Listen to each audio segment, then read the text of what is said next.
हरे कृष्णा। तो हमने एक पोल कंडक्ट किया था जिसमें आप में से 70 से ज़्यादा % लोगों ने कहा था कि हम एकादशी पर क्या खाएं और क्या ना खाएं उसको लेकर बहुत ज़्यादा कंफ्यूज्ड हैं। और उसके नीचे आपके 100 से भी ज़्यादा सवाल।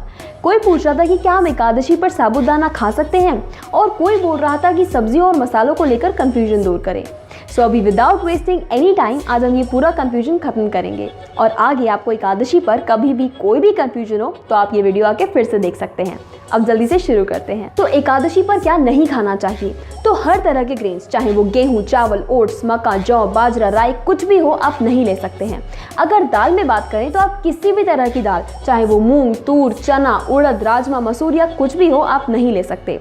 अब आते हैं सब्जियों पर। तो जो सब्जियां हम नहीं ले सकते उनकी लिस्ट बहुत लंबी है, इसलिए हम आपको वो सब्जियां बता रहे हैं जो आप पक्का ले सकते हैं। तो वो सब्जियां हैं पंपकिन यानी कद्दू, आलू, कच्चा केला, क्यूकम्बर, स्क्वैश, लेमन यानी नींबू एंड जैकफ्रूट। अलग अलग डिवोटीज दूसरी अलग अलग सब्जियां भी लेते हैं, तो बेटर ये है कि हम वो सब्जियों को कंज्यूम करें एकादशी पर जो हम पक्का ले सकते हैं। एक ही दिन की तो बात है। अब मसालों की बात करते हैं। तो जो सबसे ज़्यादा सेफ 4 मसाले हैं और जो आप हर एकादशी पे ले सकते हैं वो है ब्लैक पेपर यानी काली मिर्च, फ्रेश जिंजर यानी अदरक, फ्रेश हल्दी और सेंधा नमक यानी रॉक सॉल्ट। अच्छा रहेगा अगर आप उसे एक नए फ्रेश पैकेट में से यूज़ करें। अब जो यूजुअल डेज में आप कुकिंग में मसालदानी को यूज़ करते हैं उसको यूज़ ना करें, क्योंकि ऑब्वियसली चांसेस आर कि उसकी हल्दी या सेंधा नमक में जो नॉन एकादशी डेज के जो मसाले हैं वो मिक्स हो जाएं। अब यहाँ काली मिर्च, अदरक, हल्दी और सेंधा नमक के अलावा जो भी मसाले हैं उनके साथ भी वही केस है। कुछ डिवोटीज लेते हैं और कुछ डिवोटीज नहीं लेते, क्योंकि डिफरेंट वैष्णव आचार्यज ने इस संबंध में अलग अलग इंस्ट्रक्शंस दिए हुए हैं कि कौन से स्पाइसेस लें या कौन से ना लें। इसलिए हमने वही मेंशन किए हैं जो आप पक्का ले सकते हैं और किसी ने भी मना नहीं किया है। नेक्स्ट, अगर हम फ्रूट्स की बात करें तो हर तरीके के फ्रूट्स या ड्राई फ्रूट्स आप ले सकते हैं, और शुगर्स में हम हर तरीके की शुगर ले सकते हैं। ब्राउन शुगर, वाइट शुगर, शक्कर, खांड, गुड़, हनी एट्सेट्रा।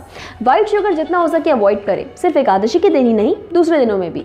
नेक्स्ट आते हैं मिल्क प्रोडक्ट्स। तो किसी भी तरीके के दूध के प्रोडक्ट्स जैसे कि दूध, दही, पनीर, घी, क्रीम ले सकते हैं। और हाँ, चीज़ भी दूध से बनता है, लेकिन एकादशी पर हम बाहर की पैकेट की चीज़ यूज़ नहीं करते हैं because we are not sure कि उसमें क्या मिलता है। ओके, नेक्स्ट है ऑयल। इसका एकादशी पर क्या सीन है? तो एकादशी पर ऐसे ऑयल जो नट्स से बनते हैं वो यूज़ कर सकते हैं, जैसे sunflower oil, olive oil, coconut oil, hazelnut oil, walnut oil, almond oil, Bajaj almond oil नहीं जिससे। ओके, सो नेक्स्ट आता है आटा। तो आटे में हम कुट्टू का आटा, सिंघाड़े का आटा, राजगिरी आटा यूज़ कर सकते हैं। अब उसके बारे में बात करते हैं जो बहुत बार पूछा जाता है, डिस्कशंस में आता है और उसमें काफ़ी कंफ्यूजन भी होता है। टैपियोका यानी साबूदाना। तो बेसिकली साबूदाने को खाना एक बहुत ही रिस्की बिजनेस है, क्योंकि एट टाइम्स उसे चावल के आटे के साथ मिक्स कर दिया जाता है और कभी कभी उसे बनाते वक्त बहुत से इंसेक्ट्स क्रश हो जाते हैं। सो अगर आपको नहीं पता है कि आपका साबूदाना कहाँ से आ रहा है, आप पक्का श्योर नहीं हैं उसके मैन्युफैक्चरिंग प्रोसेस को लेकर, सो बेटर रहेगा कि आप उसे अवॉइड कीजिए। बहुत से डिवोटी सत्तीला एकादशी पर, जो कि अराउंड फरवरी में आती है, उस पर तिल ले लेते हैं, लेकिन हमें उस दिन भगवान को तिल से बने हुए आइटम्स भोग अर्पण करने चाहिए। हम उस प्रसाद को एकादशी से अगले दिन खा सकते हैं।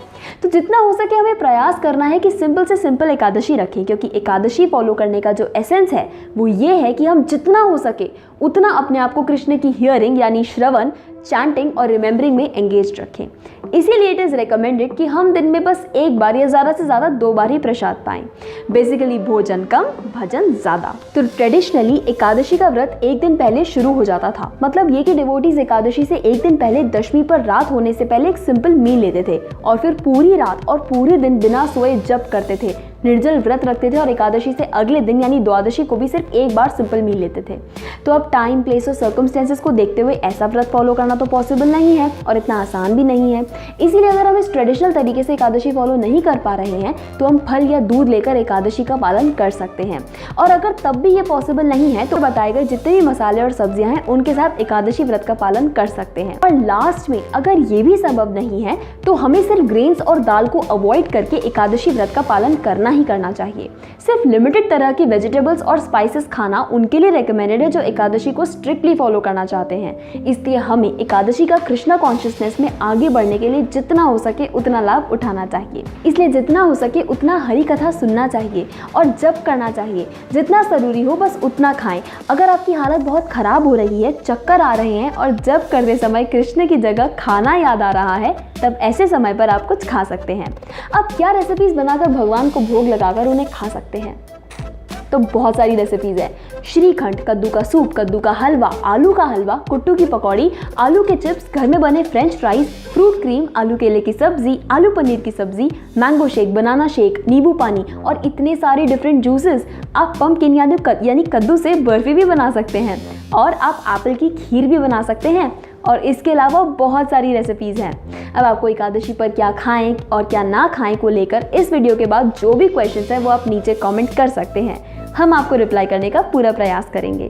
जाने से पहले you know what to do, like करें और भक्ति रोडे को सब्सक्राइब करें। हरे कृष्णा।